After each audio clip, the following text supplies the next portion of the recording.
बात है आज से 2300 साल पहले की। महान सिकंदर और राजा पोरस की युद्ध कथा एक महत्वपूर्ण ऐतिहासिक घटना है जो भारत और यूनान के प्राचीन इतिहास को जोड़ती है।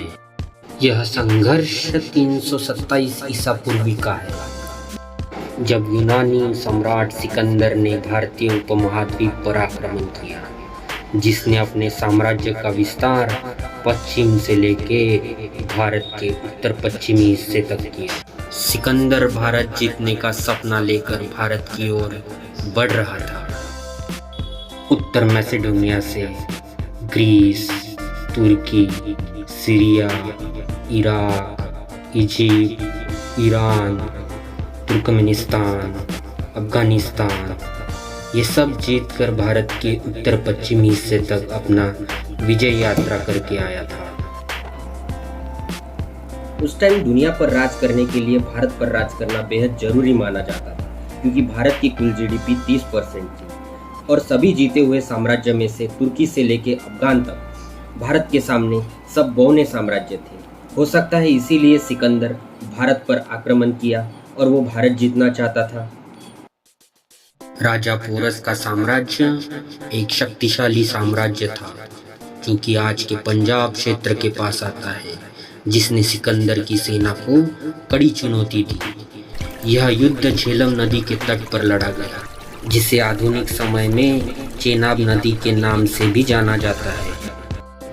सिकंदर की रणनीति और उसकी सेना की संख्या कई ज्यादा थी और अत्यधिक सुसज्जित और प्रशिक्षित थी। सिकंदर के पास बेहतरीन ग्रीक और मकदूनियाई सैनिक थे जो संगठित युद्ध कला में पारंगित थे, परंतु राजा पोरस के पास कई लड़ाकू हाथी थे तथा राजा पोरस ने अपने सैनिकों को कुशलतापूर्वक संगठित किया और युद्ध की रणनीति में अपना सक्षम का परिचय दिया। पोरस की सेना ने बहादुरी से लड़ाई लड़ी, लेकिन सिकंदर की रणनीति, कुशलता और तगड़ी सेना ने युद्ध के परिणाम को प्रभावित किया। पोरस से पहले तक्षशिला के राजा अम्बी को सिकंदर ने पिछाड़ दिया था। अब वो अपनी विजय ध्वजा भारत पर थोपना चाहता था। The Greek historical and philosopher Plutarch बताते हैं कि ये युद्ध सिकंदर जीता। उसने उसकी भूमि को भी सम्मानित किया। ये युद्ध के बाद एक राजनीतिक और सैन्य समझौता हुआ, जिसे पोरस को अपनी राज्य की सीमाएं सत्ताएं बनाए रखने की अनुमति दी। परंतु इंडियन हिस्ट्री प्रॉपरली डॉक्यूमेंटेड है। भारतीय इतिहास में यहाँ तक कहीं नहीं लिखा है कि ये युद्ध का परिणाम क्या आया था। हो सकता है पोरस के आगे नंदा एम्पायर है और उसकी आर्मी 2 लाख के आसपास है और ये सिकंदर को कल्पना थी। सिकंदर के घोड़े का नाम ब्यूसेफिलस था। ग्रीक और रोमन सोर्स की हिस्ट्री से पता चलता है कि उसका घोड़ा युद्ध में मारा गया और युद्ध का भारी नुकसान, जिसके कारण सिकंदर का आत्मविश्वास बुरी तरह से टूटा।